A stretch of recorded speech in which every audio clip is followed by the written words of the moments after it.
One cold text shattered everything I believed about family. "We think it's best you step away for now," it read. The silence afterward screamed louder than any fight, and my aunt's reaction changed everything. I used to believe that no matter what happened, family would always be there for you. That even in the worst moments through pain, misunderstanding, or anger, blood would bind us back together. I held on to that belief like a lifeline. I needed to. Because for years, I was the one on the sidelines, the quiet sibling, the one who kept the peace while everyone else raged or cried. I thought if I just stayed patient, loving, and forgiving, they'd eventually see me, appreciate me, want me. But then one message and did it all. It was a Tuesday morning, around 10:15 a.m. I was in the middle of folding laundry when my phone buzzed.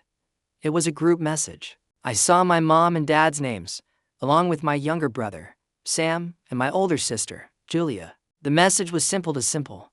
After much thought, "We think it's best you step away for now. This dynamic isn't healthy for anyone. Please respect our space." I read it 3 times before it sank in.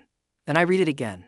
My hands went cold. I sat on the floor, surrounded by half-folded clothes, and stared at the words like they were written in a foreign language. Step away from them? My own family? At first, I honestly thought it was a mistake. A wrong number. Maybe they meant to send it to someone else. Or maybe it was a prank. But then, as the silence settled in, I knew. It was real. No follow-up. No explanation. Just that sterile, collective push. Like I was some infection they needed to remove. I called my mom. No answer. Texted Julia. Left on read. Tried calling Dad. Straight to voicemail. I was erased, just like that, looking back. I guess the cracks had been forming for a long time. My role in the family was always more like a placeholder than a participant. Julia was the golden child, the straight student, the volleyball star, the one who could do no wrong. And Sam, well, he was the baby, sensitive, always needing extra care, always defended, no matter what he did. And me? I was the mature one, the reliable one, the one who made sure everyone else was okay. When Mom and Dad fought, I was the buffer. When Julia screamed and slammed doors, I was the one who apologized on her behalf. When Sam flunked out of college the first time, I was the one who defended him. He's just under pressure, I'd say.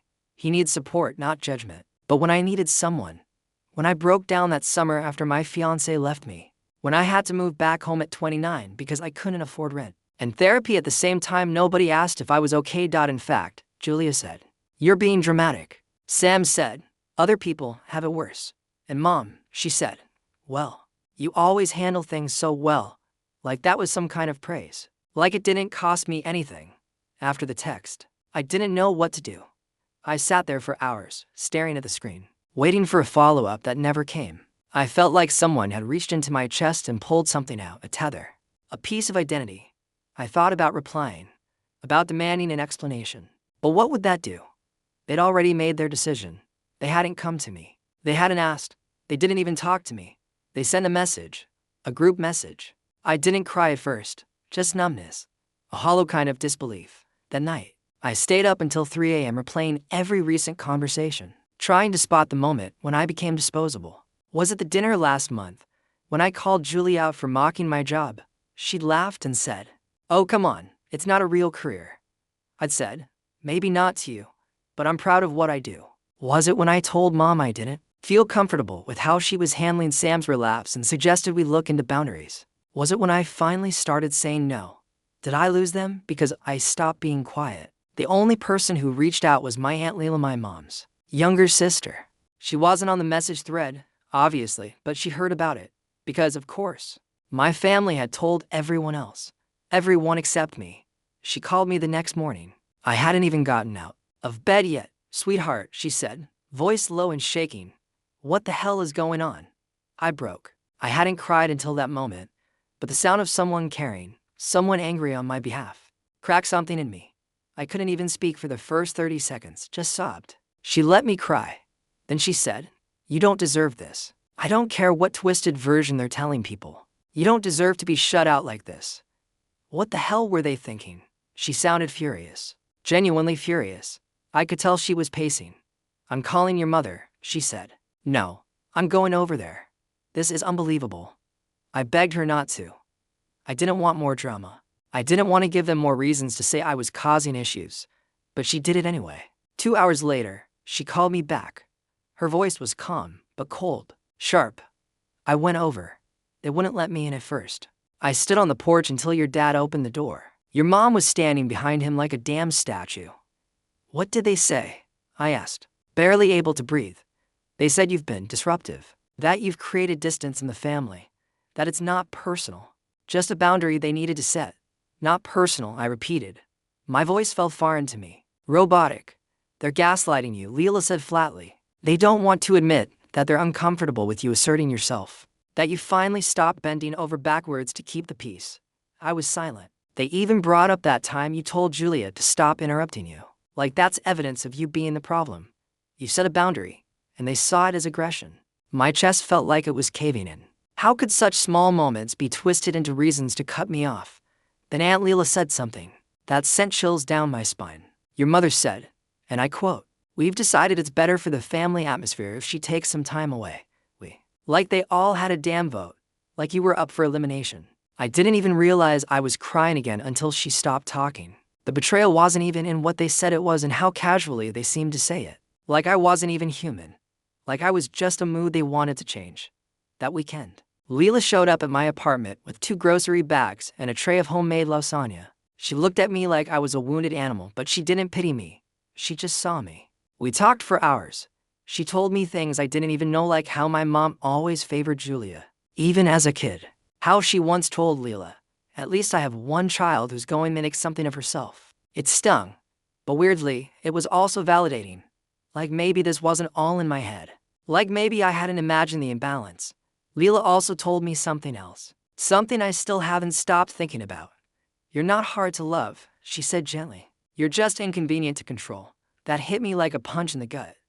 All my life, I tried to be easy, low maintenance, accommodating. And the second I started asking for emotional equality, I became a threat. It's been 3 weeks now. No calls, no messages, nothing from them. It's like I never existed. Sometimes I still stare at that group text, wondering if it'll be followed by an apology, or even just an explanation. But nothing ever comes, just silence. And I've stopped hoping, because something in me has shifted. Slowly, quietly but deeply. For the first time, I'm starting to wonder if being part of the family was ever really about love at all, or if it was just about my willingness to shrink. I don't have all the answers yet. I still ache. I still dream of reconciliation. But I also know this: if love comes with conditions, if it demands your silence, if it punishes your truth, it's not love. It's control. And I'm done being controlled.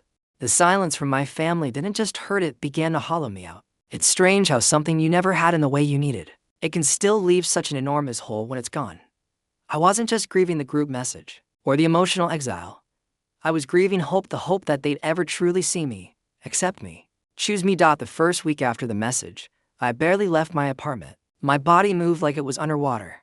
I'd wake up late, eat dry cereal, over the sink, and scroll through old photos on my phone like I was watching the story of someone else's life. Family dinners, birthday cakes, semi-asleep on my shoulder during a road trip.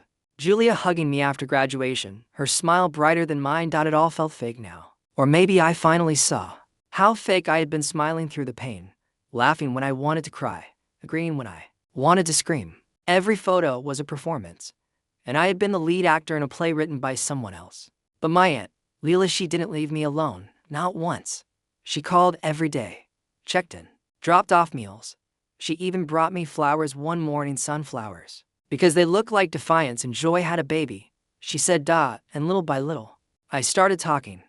I told her things I'd never said out loud, about how my mother used to dismiss me as too sensitive every time I cried as a kid, about the time Julia took credit for the science project I'd done most of the work on, and how my parents congratulated her like I wasn't even in the room, about how Sam stole money from my wallet once during one of his episodes. And when I brought it up, I was told to be understanding. I told her how tired I was, how exhausted I'd become trying to earn a place in a family that only saw me when they needed something from me: emotional labor, stability, damage control. She listened, not with pity, but with a kind of fierce attentiveness, like everything I said mattered. And one day, as we sat on my balcony watching the sun go down, she said, "There's something you need to know." I turned toward her. "What?" She hesitated, something she rarely did. Then she pulled a folded piece of paper out of her bag. "I wasn't going to give you this, but I think it's time." It was a letter from my grandmother. Now, You have to understand my grandmother passed away 6 years ago, and she was one of the only people in my family who ever truly made me feel loved. She used to call me her little lighthouse. She said I had a quiet strength that helped people find their way home. Leela explained that before my grandmother died, she wrote personal letters to each of her children and to a few of her grandchildren. Mine had never been given to me. She only recently discovered it in a box of old keepsakes my mom had stored in her attic. I opened it with trembling hands. The handwriting was familiar, sharp, elegant, full of emotion. My sweet child, if you're reading this, I'm already gone, and I'm sorry I couldn't say these things to you in person. You have always been the quiet one, but that doesn't mean you're not loud with worth. I've watched you disappear so others could shine, and my heart broke a little every time you did it. I hope one day you'll stop doing that. I hope you'll remember that the peacekeeper often carries the heaviest burden, and it's okay to put it down. It's okay to stop carrying everyone else's pain. Your own matters just as much. If the family ever fails you, remember, you are not the problem. You never were. You are light, and the world needs your light. Even if your family chooses darkness. I couldn't finish it. I was crying to hard, big, ugly sobs that shook my chest and curled me inward. Leela pulled me into her arms and held me like a child. She saw you, she whispered. Even if they didn't, she did. That letter changed. Something in me. It didn't erase the pain. It didn't suddenly fix anything. But it validated me in a way nothing else had. My grandmother had seen the dynamic I'd been drowning in. She'd seen the way I sacrificed myself to keep the family functioning. And she'd written truth as her final gift to me. For the first time in my life, I started to consider a terrifying possibility. Maybe I didn't need them. Maybe needing them was the very thing that had kept me stuck. Leela, ever the rebel in the family, only fueled that realization. They've built their entire sense of peace on your silence, she said. But you breaking that silence, that's where your freedom lives. So I started talking, not just to her but to myself. I journaled. I wrote letters I didn't send. I took long walks and asked myself hard questions. Why did I believe love had to be earned? Why did I accept being overlooked as normal? Why did I confuse being needed with being valued? And slowly, I began to see something I'd never fully seen before. My family hadn't just pushed me away. They had built a system and emotional economy where I was only accepted if I played a role: caretaker, peacekeeper, apologizer, scapegoat. And the moment I stepped out of character, they rewrote the script without me. A few weeks later, the silence finally broke, but not in the way I expected. I got a message from my cousin, Betrayal, Lila's daughter. She was younger than me by 6 years, but always perceptive beyond her age. Her message said, "Hey, just heard what happened. I'm so sorry. Can we talk?" We met for coffee the next day. She was shaking when she sat down. "I confronted Mom," she said, "about why everyone's acting like you don't exist." She told me about the letter, about what happened. And then, she told me things I didn't know. I leaned in. "What things?" She said, "Your mom has always been threatened by you." I laughed, bitter. "Threatened by me? Why?" She said, "It's because you don't play games. Because you see things clearly, and it makes everyone else uncomfortable. That you've always been the one who reflects back the truth. And that's not easy for people who lie to themselves." That stunned me into silence. She went on. She also said that the message wasn't even your mom's idea at first. It was Julia's. She was the one who said you were draining the family energy. Your parents just agreed. I felt a strange, cold clarity. "Julia, of course, she's always felt compared to you," Betrayal said softly. "She may have had the spotlight, but she knew she didn't earn it the same way you did. And that insecurity, it turned into poison." I sat back in my chair, chest tight with a mix of anger, pain, and relief, because it wasn't just me. I hadn't imagined it. There was a pattern. And now, I had more than just feelings. I had truth. That night, I did something I never thought I'd do. I wrote them back. Not a plea. Not an apology. A declaration.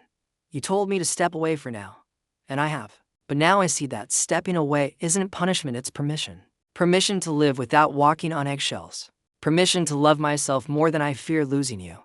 I won't beg to come back. If you ever want to have a real relationship, one built on mutual respect and truth, not silence and performance, I'm open to that.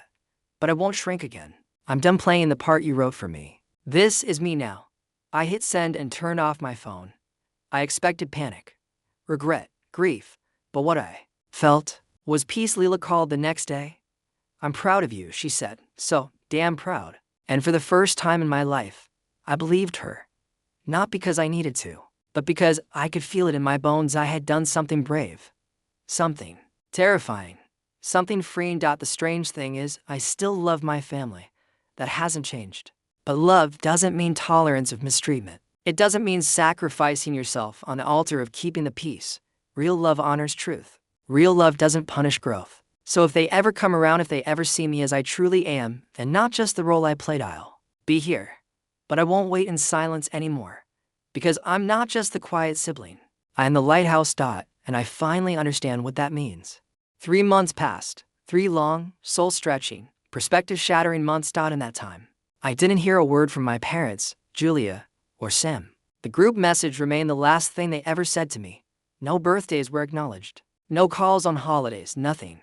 It was as if I had been erased. But something unexpected happened in that space, something that might not have happened if I'd stayed in their orbit.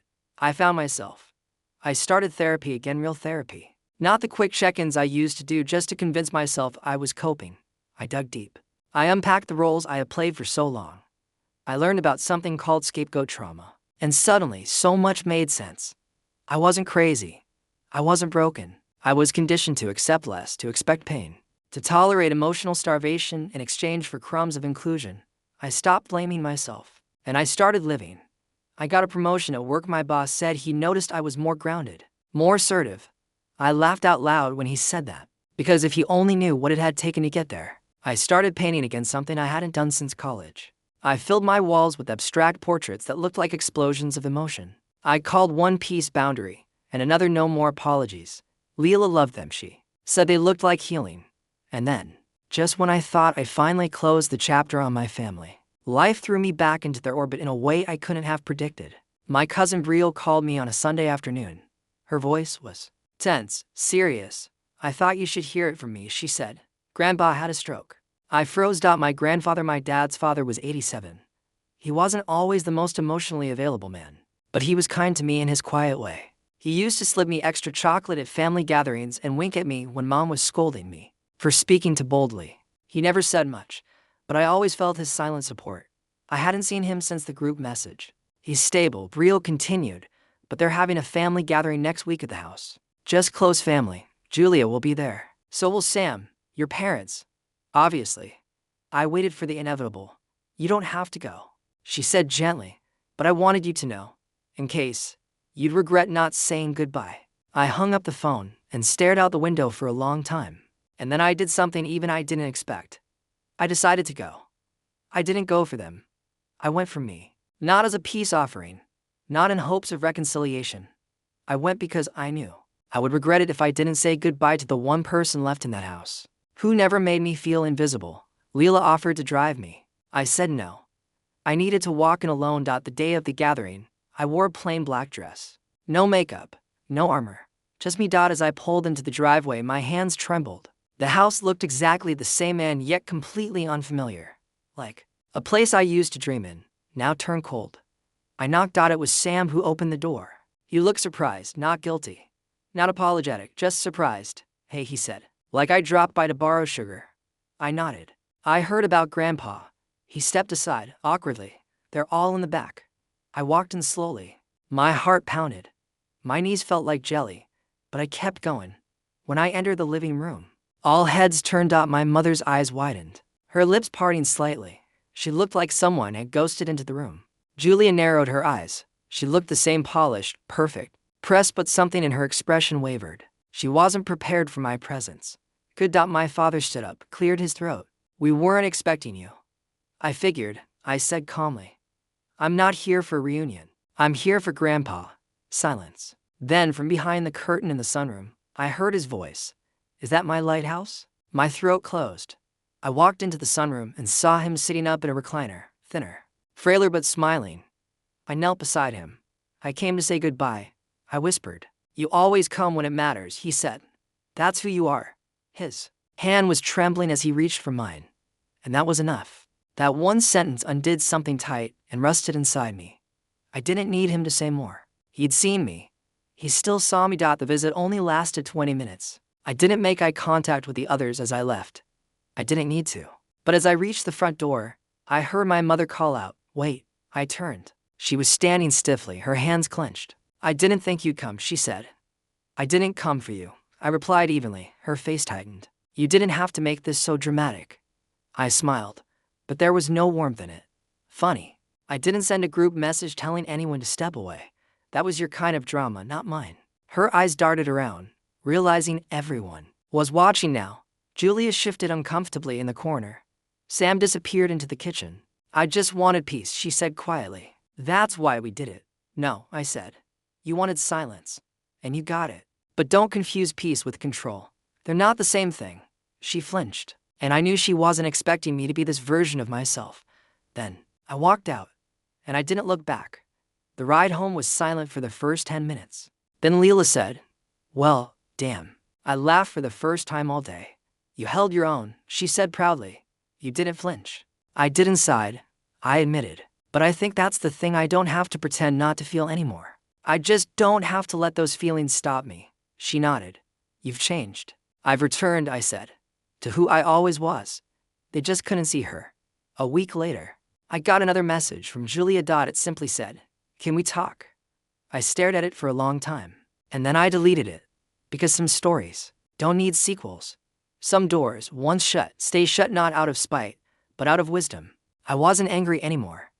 I didn't need revenge or even justice. What I needed, I already had. Clarity. They may have pushed me out, but I walked away on my own terms, and that made all the difference. Now, when people ask about my family, I smile and say, it's complicated, but in my heart, it's not so complicated anymore. I learned the hard way that family isn't just the people who raised you, it's the people who respect you, who make room for you, who love you without requiring your silence. For me, that means Leela. It means Brielle. It means the version of my grandfather who called me his lighthouse. It means me finally choosing myself. I've stopped trying to be the silent sibling. I'm not silent anymore. I'm loud in my truth, loud in my healing, loud in my love. And I've discovered that the voice they tried to erase, it echoes. It matters. It's mine.